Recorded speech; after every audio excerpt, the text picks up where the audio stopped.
Hel- yeah, hello everyone to our next podcast edition. Fourth. It's the fourth already. I was never good with numbers, so thank you.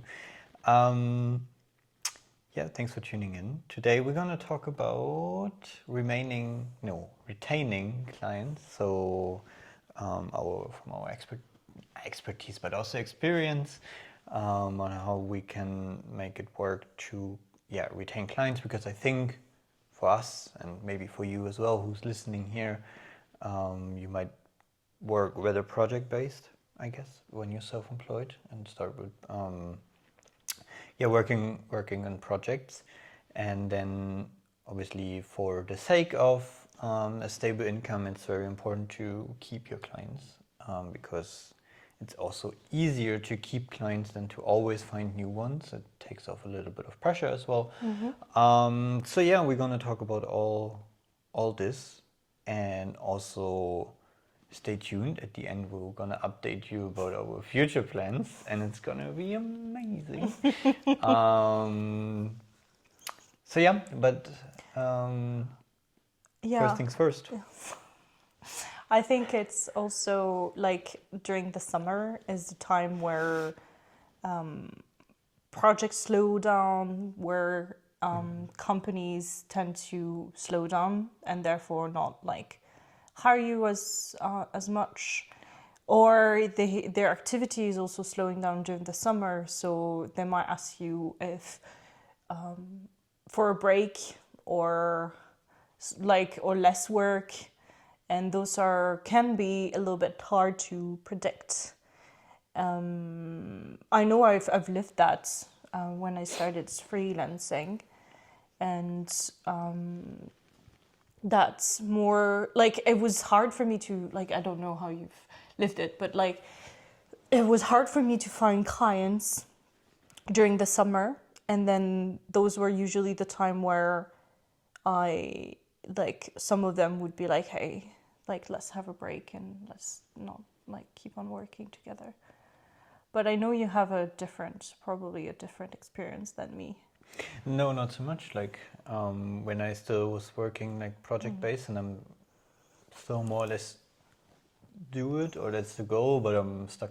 I'm not stuck. I'm on a very comfortable retainer contract now. But when we look at the last year, what happened is that in spring we got a few clients, and summer none, and then in October I hit my 10K month with quite a few clients simultaneously. So it was literally kind of the summer dip. But what happened is that we kind of used the summer to build it's some sort of a knowledge base. We try out of building a community back then as well. And when I say we, then I mean my back then business partner and I.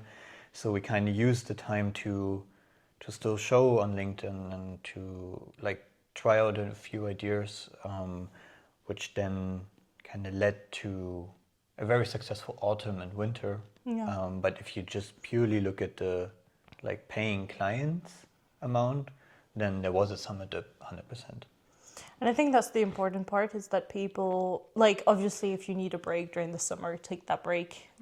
That's also okay. Yeah. But I think there is also a lot of potential in working during the summer, because like you said, you kind of get everything settled, or you because you have less client work, then you can also focus on other things, on growing your business a little bit more, on trying new things, and which you will get the results from. For me, it was September was usually my best month, and then December as well, weirdly enough. But those pretty much September through December are usually where companies, in my case, woke up, and I see it happen also for my clients and the people we talk to in general. Yeah. So I think the point is, first of all, the summer is there. It's nothing to be scared of. It's not that it means your business is not Crushing. crushing or not performing at all. It's just like everyone's going on holiday. I mean, it's not even just like on service based. Like, I mean, I was working for a weight loss app, and even that we had to summit it because in summer no one starts to lose weight because they want to have their bikini body already. It's too so late, yeah. it's too late. And then after summer, after they come back from vacation, they gained a few kilos maybe because they were on an all-inclusive buffet option, and then it becomes important again. And I think even now also like with client work and also for myself, like it still makes sense to run a few experiments, but we're never gonna probably reach like the all-time high marketing numbers as well. Like you never know. You but never know.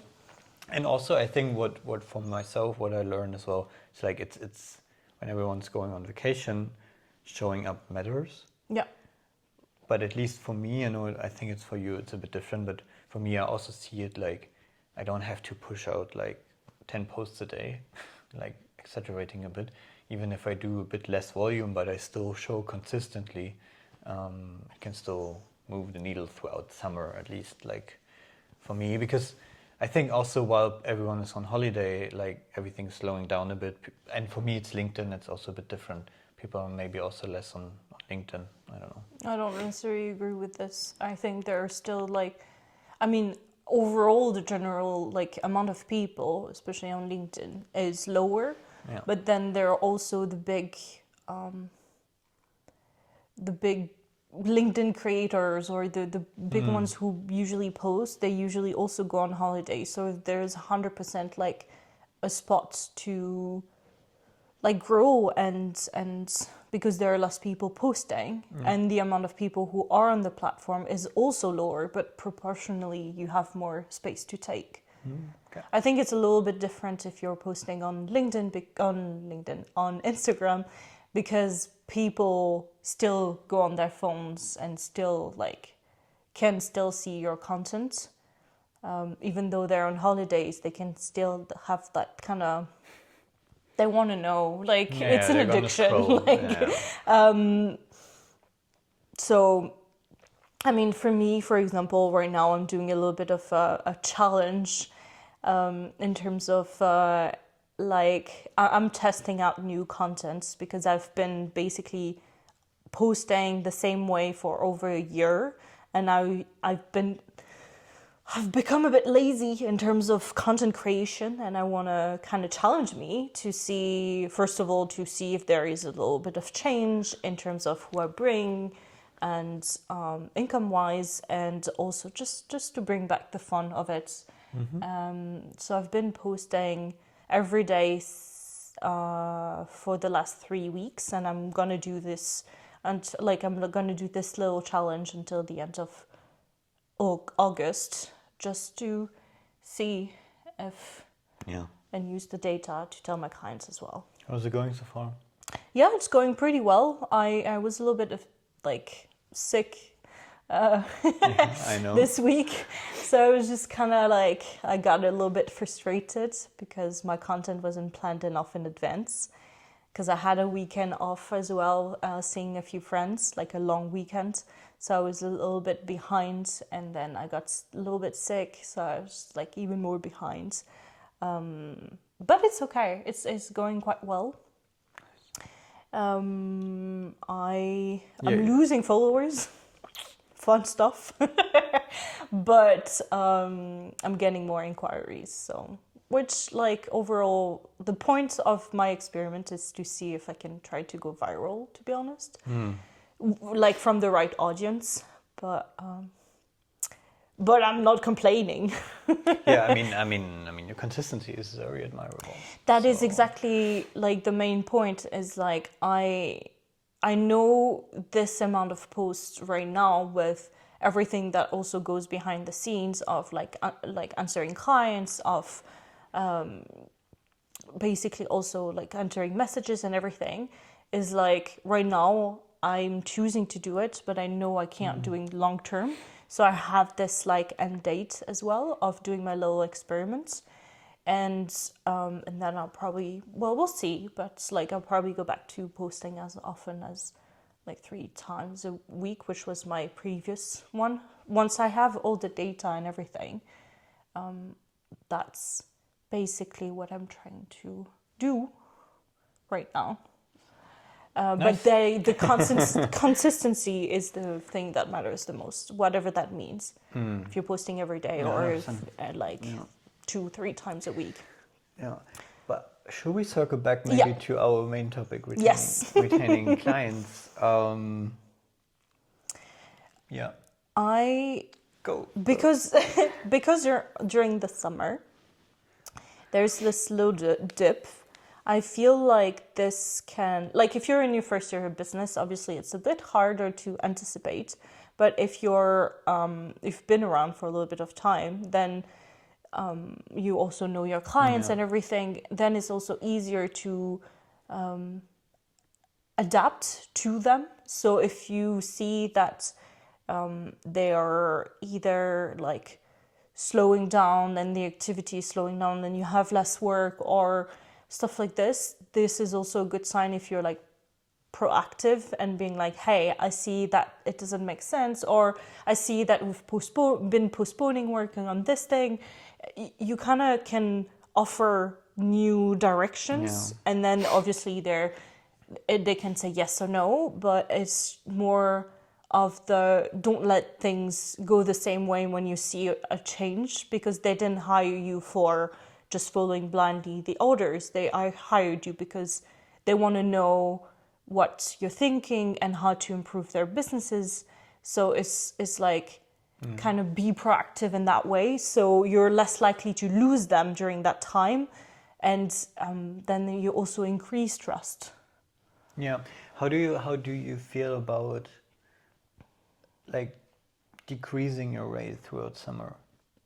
The rate to keep overall? the client, and then to kind of, because the idea is like no, not overall. I mean, for example, if you want to you have a client and you want to retain them through summer because you know it's going to get busier, and like for example in autumn, and you just want to avoid that they're gonna kind of stop working with you in summer, and also this way make sure that they're not going to replace you by autumn, for example, because they can change their mind. Yeah. So let's say you have a project now, like that's kind of come to an end, or came to an end probably, but maybe come to an end in August, September, and then like, would you decrease your rate as well to kind of go a bit on like eco mode and do like stuff like maybe maintenance, or like lower also obviously the work that you do for them, but still being valuable to then kind of increase it again in autumn? Is this something like a strategy you would like do? Or would you just say, no, that's my price, that's it. If you want to keep working with me, that's it. If not, like... I mean, it depends, because are you talking about a contract that renews every month? Or are you talking about like retainer over 6 months or a year? Or whatever it may be. You don't answer questions with questions back first. No, yeah, it's a good question, because I think I had in mind like you are already in a retainer, but like I think more realistic it is you just finished a project and you would just love to keep on working with your client. But you know they're not going to hire you for the next big project now in summer, but maybe in October. Or is it worth it maybe to seal them or secure them already for autumn? Or like, how can you get rid of this uncertainty throughout summer? I mean, it's a hard question, because it really depends on the situation. Ticket, but I think most of the work should be done beforehand, before you sign the contract. So if you know in your niche that there's less work during the summer, I'm trying to think also about your situation, because it's like not in your situation, but like in your kind of niche. Because I'm thinking also like if you're a web designer and got hired to like create a website, then it's also a different situation of like... No, actually not. But because like, for example, Yeah. it's probably not, let's say you're not going to get hired, or you weren't hired for the whole web page. Maybe like a home screen, or like a landing page, or like, let's say two pages, like a home and an about us. Yeah. Or And then you maybe know that in autumn they want to test maybe different landing pages, which could be a next project you can get hired for. Yeah. But what you could still do in this case in summer is do, for example, like a little QA, like kind of testing and like A/B tweaking. testing the website. Yeah, or fixing small bugs on the website, you know, Yeah. also an imprint or whatever, and kind of say, hey, it's on a lower rate because it's like obviously less work required, but throughout the summer, after you come back from your holidays, your homepage is going to be like bug free, for example, so that in autumn we can test like a lot of different landing pages and go full speed again. I mean, I think you kind of answer your own question, Yeah. but It's usually the best answers. but I think in general, if you truly think you can help them, then I would say just offer it, like Yeah. offer the next thing, and yeah, obviously it'll be less money, but then you keep the client happy. Yeah. You're still getting a little bit of income.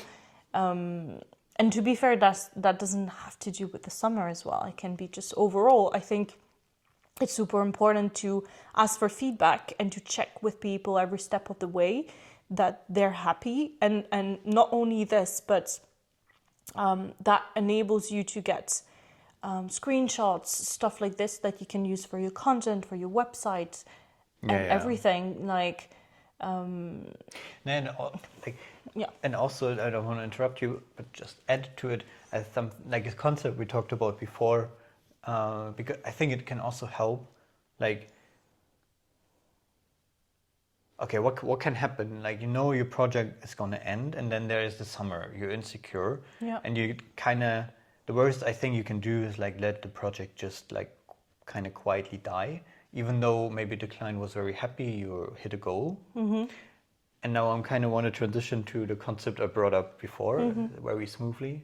The so-called peak end rule. So it's saying like people, everyone, like human beings, remember and it's a service or an activity always by the peak, like the best experience and the last as well. So do we have examples? Yeah, I have a really good example actually. Thanks for asking.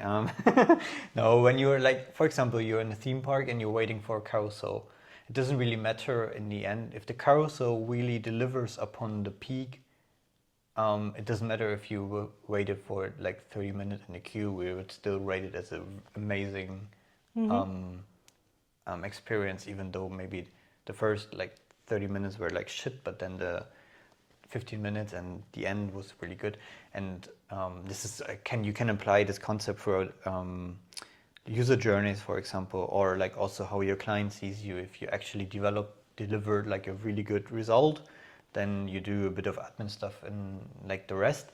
But then as soon as the project ends, or if it's towards the ending, you need to kind of show something, give your client value, whatever it is. And if you show him that, for example, you care about those kind of bugs or QAs, or delight the end of the project as well, so your client keeps you in mind and is not just happy with the result itself, but also maybe how the project ended, and then they're more likely to hire you again. So, and because the worst thing is you do is just like hide and just like let projects fade out and like no show, because then they're not going to remember you even though your results were great.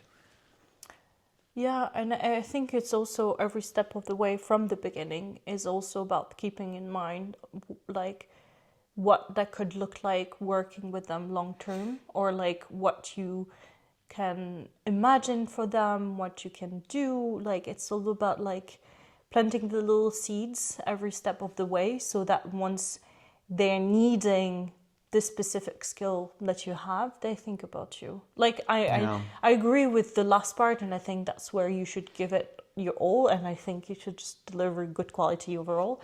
But it's also like every step of the way.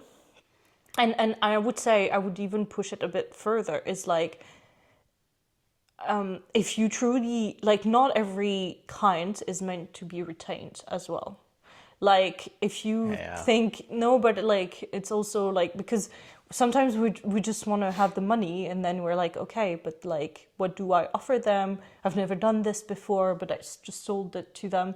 Does it make sense? Because then the quality is probably going to be lowered. The client is going to be less happy. They're not going to hire you. They're not going to like hire you again, and then they're not going to talk about you to other people. Yeah. So it's just, you have to also be careful with this of like niching down and specializing in one thing, and then if you truly know you can help the person, then like keep them on the retainer, and then checking with them. And especially, I think also, like, especially if you're unsure, they're happy if they're not very expensive in terms of like expressing like how grateful they are, how good they think your work is. Like, ask them. That's why like so important to get feedback.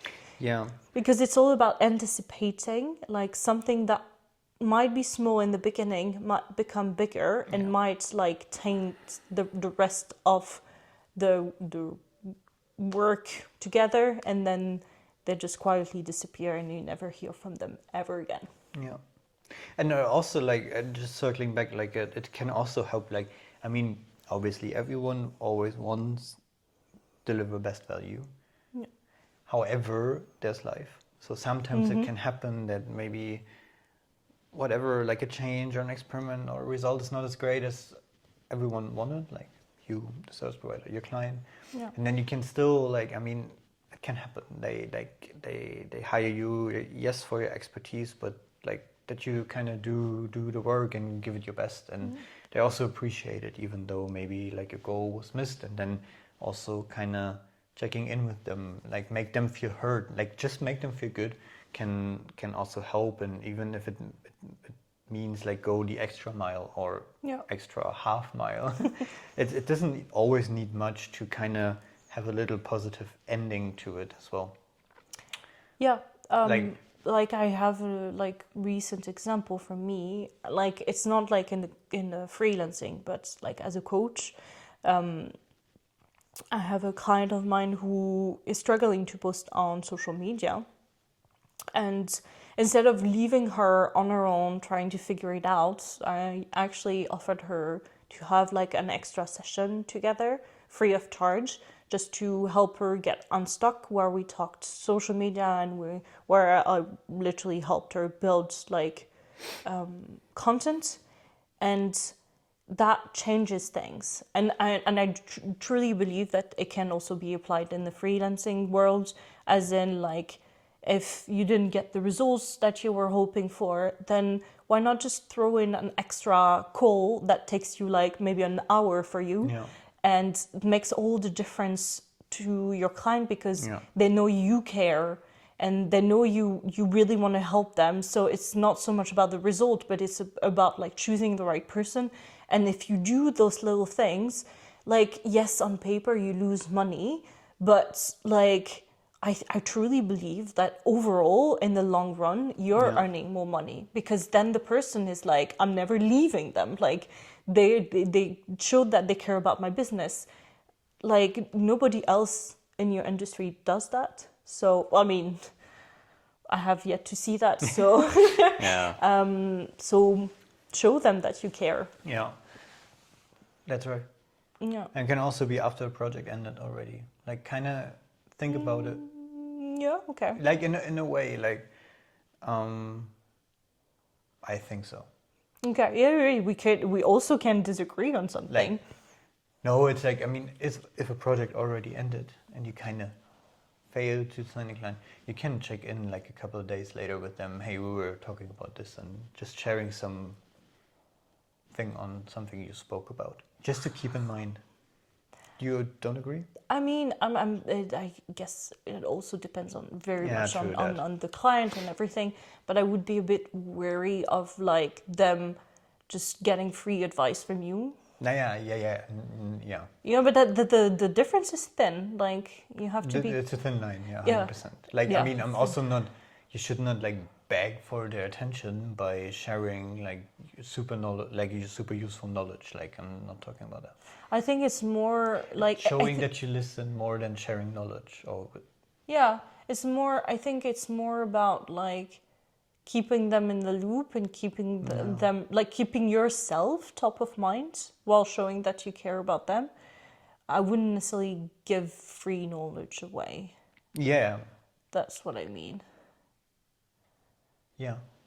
Just like keeping up with them and asking them how they are, how their business is going. No, but like what I had in mind is more like whatever topic X, you remember a conversation with them like that you had towards the end, and then you give it a thought, and then it's like, hey, like, I mean, wording needs to be better, but we talked about XYZ, or I know that is on your plate, we can tackle it, like I thought about it, and I think the most efficient way to tackle this is like 1, 2, 3. It's not even sharing knowledge, it's just like how you would tackle it. And then they're like, that actually sounds good, let's work together, like in theory, but... What is it that you mean? Like you're giving them some kind of process, or like what is it you mean? A very wise coach told me once, people don't need more input or content, information. Yeah. They need the next step. Yeah. So I think giving them like the next step, or maybe the next 2 steps, it's better than sharing like free knowledge or free advice or whatever. Yeah, that isn't like free knowledge that they never asked for, and that is not relevant to the topic. But then there is a next step. They can say yes or no to it. If they say no, okay, that's it. Yeah, I think it's in overall it's more about like, making them feel heard, and however you choose to show that is your way. And I think there is a wrong way, as in you're not listening, you're not sharing knowledge that is relevant to them, and you're just trying to sell them something without really building a relationship. Those are the ways that you can do wrong, and that might lose your repeat clients, but then otherwise find kind of your way of doing things. Without giving too much value away, because you don't want them to go and do it themselves. Yeah. And be like, oh, that was such valuable information. Next time I'll just ask him to jump on a quick call and just get another valuable information for free. And then they can move their business forward without having to pay you, and then you get frustrated and stuff like this. Yeah, that's a bad loophole. Like, not loophole, that's a bad vicious circle. Yeah. That's no good. We don't do that. Don't do that. Well, I've done this in the past, me too. though. Not even too far, like too long ago. That's what I wanted to say. But that's why it happens, and it's Yeah, no, but that's you live and you learn. Yeah, you live and you learn, and at least if it happened to you that you gave free advice, then at least get some market research out of it. Ask for feedback as well. Yeah, but don't think about it this way. No. If it already happened, then once it's too late. Once it's too late. But we don't do this. And also, we wanted to keep the episode a bit shorter. Yeah. That didn't work well. That didn't work too well. But we still want to close this episode by talking about our future plans. Yeah. The stage is yours. You may share. Okay, so and I will add things if I feel like probably I need to. You will add things. So, so as I was saying earlier, I've been doing a little bit of testing on social media, but I've also been getting inquiries from people about one-off sessions, and I've decided that I am opening my Calendly for the month of August to give those one-on-one sessions, like an hour and a half. The idea is, because it's a short session, is like if you're in a situation where you're feeling stuck for a little bit of time, for a few months, and you feel like you've basically tried everything and it's still not moving forward, then it might be a good idea to book that session with me. The main topics that I specialize on are if you've been trying to build like a few offers and none of them are landing the way you want them to, you've like been undercharging and you're wondering, like, people tell you like that you should increase your pricing, and then you're like, okay, yeah, but that doesn't, like, there is something that, like, maybe you've tried actually raising your pricing, didn't feel right, didn't sell the right way, and you're feeling a little bit like, you can't keep on going this way, but you're also like, you don't know what to do next. So this is like more offer, pricing, packaging related. Then I have social media. So if you've been posting constantly, but you've not been gaining like clients like consistently throughout your content, then, or at least not enough clients, then it's also a good thing to book. And then the third one is if you've been getting discovery calls and you're struggling to close them, or at least you would like to increase your close rate, then it's also good. The idea is to pick one topic and to go with it. And I've never done this before. Like, usually it's reserved to clients, but since I got like 2 people ask me, I was just like, might as well just offer it for the summer. Yeah. So I don't know. I don't think I'll ever like offer it again. We'll see. Never say never. But yeah, it's 120 euros for an hour and a half. And you get the plan, you get the recording of the session. And before we work together, you filling a little bit of a form so we can just deep dive. Yeah, during the call. And yeah, that's pretty much like on a professional. It's pretty cool because you created something where people just asked you for. Yeah. And what I find pretty admirable is that they didn't even ask you like, hey, for free call, hey, can we have a free call? And you kind of just make it paid. But they literally told you, hey, we're gonna pay for it, and that's super cool. And I think 1.5 hours with you can be very valuable.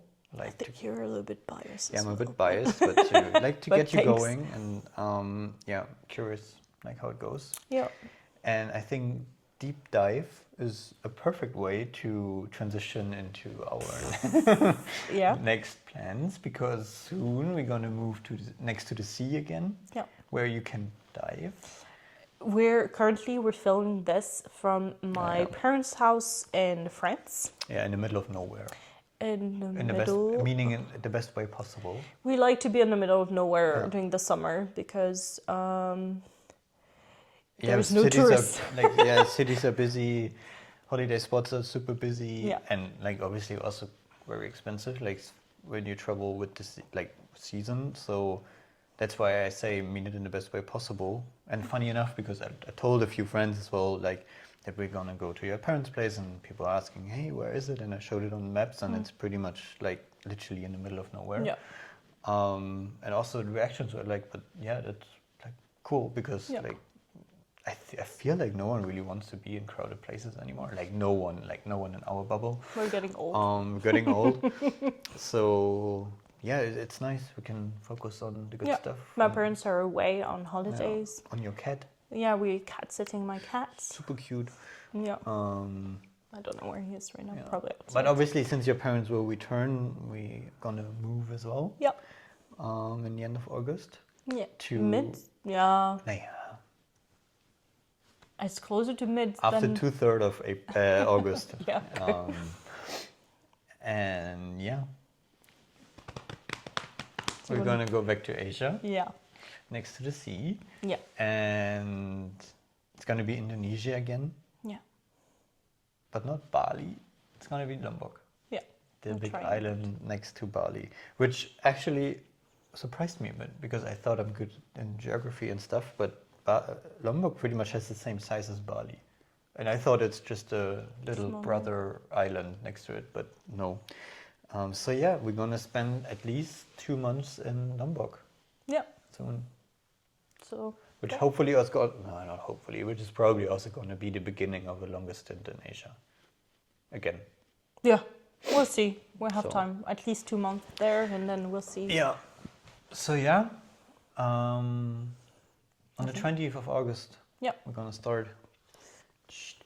And then we're gonna arrive on the 21st in Lombok, and yeah, I'm hyped. I'm looking forward to it as well. I think I still need to land. And Yeah, just feel it's still difficult to grasp because it's still like 4 weeks to go, Mm-hmm. and so on. And haven't been to Asia in a while. And like pretty much the last time we've been to Asia is a year ago. Yep. So it's time, Yep. and I think it works quite well also with our future plans, like mid and long term. Just a change of scenery again, and yeah, having the opportunity to surf and snorkel and eat avocado toast and nice with beach view. Yeah, and we'll document everything. Uh, So yeah. yeah, that's it from Yeah. my side. I hope it was a good episode, like for you listening on there. Please let us know feedback. I mean, Follow as you can us. tell, we don't really follow like a script, so we give it like a rough topic and just talk. And sometimes we agree, sometimes we disagree, and I hope it's still like it shows value to you. If so, and if not, let us know. Like, Be nice. yeah, yeah or not, but like, we'd love to know feedback. Yeah. Also, if you wanna, I don't know, like whatever. Now you know our future plans. This was a bit more businessy talk.